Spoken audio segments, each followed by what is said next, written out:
Sesaat lagi kita akan menyaksikan renungan senja yang pastinya akan memberkati dan mengubah hidup kita. Selamat menyaksikan, Tuhan Yesus memberkati. Shalom, selamat sore, jumpa lagi kita di renungan senja, yaitu tentang perjumpaan dengan malaikat di zaman modern. Saudaraku, ketika saya membaca Matius 9 ayat 14-15, saya banyak bertanya-tanya. Coba saya bacakan dulu sebentar ya. Matius 9 ayat 14-15. Kemudian datanglah murid-murid Yohanes kepada Yesus dan berkata, "Mengapa kami dan orang Farisi berpuasa, tetapi murid-muridmu tidak?"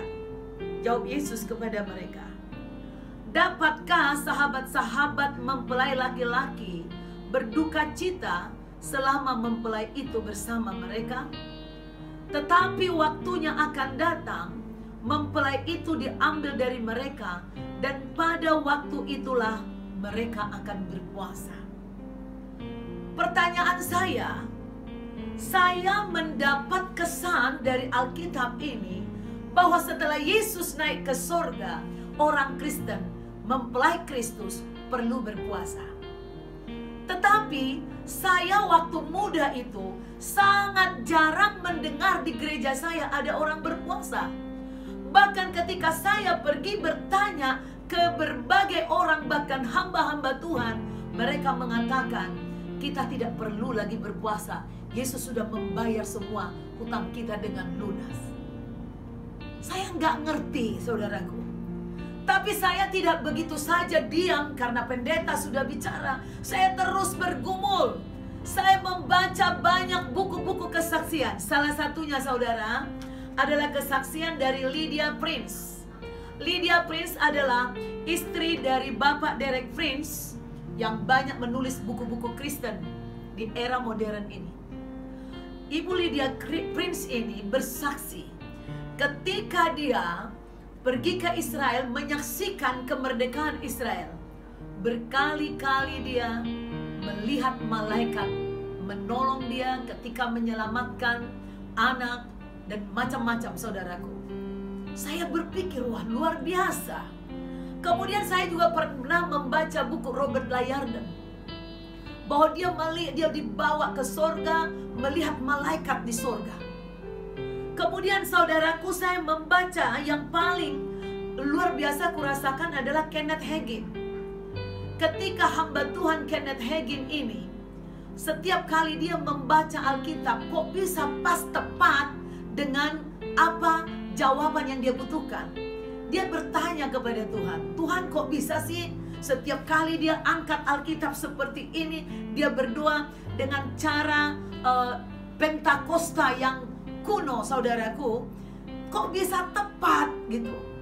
Lalu tiba-tiba Tuhan menjawabnya dengan menyingkapkan matanya melihat malaikat-malaikat. Juga ada pernah saya dengar juga kesaksian, saya baca kesaksian Benihin. Dan juga salah satu hamba dari Korea, hamba Tuhan dari Korea, Cho Yonggi, Kim Dong. Itu beberapa kali mereka bersaksi melihat malaikat. Dari sini, saudara, ada satu buku yang luar biasa yang saya baca, yaitu anak dari dukun besar dari Zaire yang bernama Mukendi. Bukunya sangat banyak dicetak, saya banyak beli dan saya bagi-bagi kepada orang. Buku ini menginspirasi saya, saudaraku. Suatu hari di rumah saya ada seorang gadis, adik saya, berbohong. Ketika dia berbohong, saya pukul dia supaya dia mengakui kesalahannya. Tetapi dia tidak mau mengakui kesalahannya. Saya pukul lagi lebih keras karena kami menyaksikan sendiri kebohongannya itu. Akhirnya dia mengakui. Dan ketika dia mengakui, saya belas kasihan supaya dia tidak luka batin. Saya peluk dia, saya katakan, "Aku mengasihimu. Jadi aku mau berdoa, aku pukul kamu supaya kamu berubah. Aku melihat ada sesuatu yang tidak wajar kepada anak ini. Sepertinya dia berbohong, itu bukan dia, saudaraku. Lalu dengan belas kasihan, saya mengarahkan tangan saya, menumpangkan tangan kepada dia. Dan tiba-tiba anak ini jatuh, tergeletak, seperti pingsan gitu, saudara. Dan tiba-tiba saya mengucapkan doa-doa kepadanya. Doa kepada Tuhan untuknya. Tuhan tolong anak ini. Dan tiba-tiba dia mengatakan, puji iblis, iblis tolong saya. Dia katakan seperti itu, saudara. Saya antara ketakutan dan kaget dan heran. Ini anak saya tahu tidak pernah ke dukun, tidak pernah menyembah iblis. Dia anak sekolah minggu yang baik. Tetapi kenapa dia tiba-tiba katakan, saya tiba-tiba teringat baca buku daripada Mukendi, bahwa ada malaikat.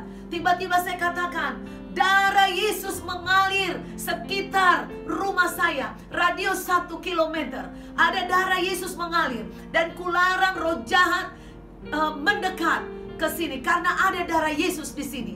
Dan saudara tahu, saya di dalam roh saya merasakan kayak ada iblis yang datang 1 kilometer, tapi dia tidak bisa melangkahkan kakinya ke rumah saya untuk menolong anak ini, karena ada ucapan darah Yesus. Lalu saya perintahkan, dengan iman saya katakan, malaikat ikat tangannya, karena anak ini mau dibuat terbanting-banting di atas lantai. Ikat tangannya, ikat kakinya. Dan tiba-tiba saudaraku, tangannya seperti terikat, kakinya seperti terikat. Lalu saya menaruhkan tangan dan dia mengatakan, api, api, api, panas. Dia katakan seperti itu. Kuasa ilahi ada bekerja bagi orang-orang yang memiliki kasih kepada sesamanya. Ketika saya sangat banyak berpuasa, saudara, ada malaikat banyak mengelilingi saya. Ada kuasa ilahi bekerja oleh kasih karunia-Nya.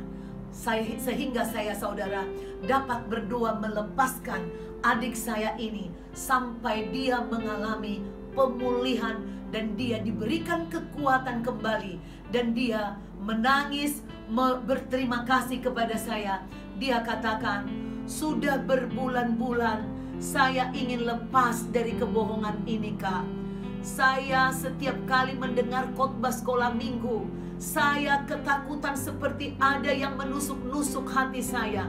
Tetapi saya tidak tahu kenapa begitu saja saya gampang berbohong. Saya ingin berhenti berbohong, tapi kayak ada roh yang memaksa saya untuk berbohong.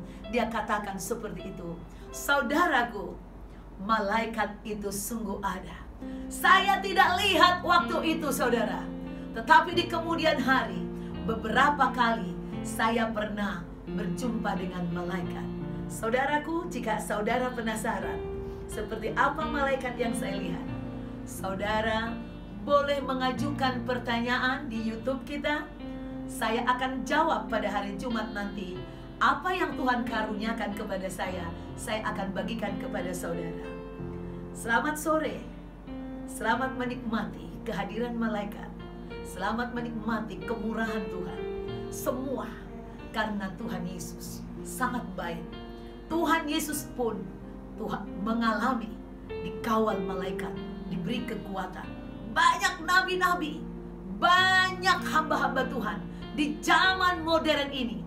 Malaikat bisa menampakkan diri lewat mimpi, lewat penglihatan, atau lewat peristiwa. Saudara masih ragu? Percayalah, berpuasa, saudara akan berjumpa dengan malaikat. Dia akan menolong saudara.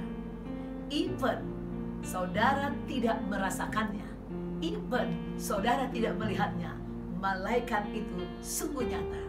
Tuhan Yesus memberkati. Sampai jumpa part berikut.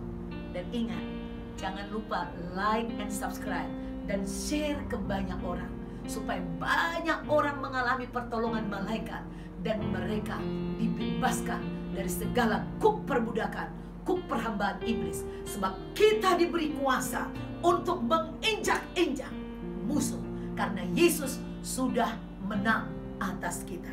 Tuhan Yesus memberkati saudara. Sampai jumpa.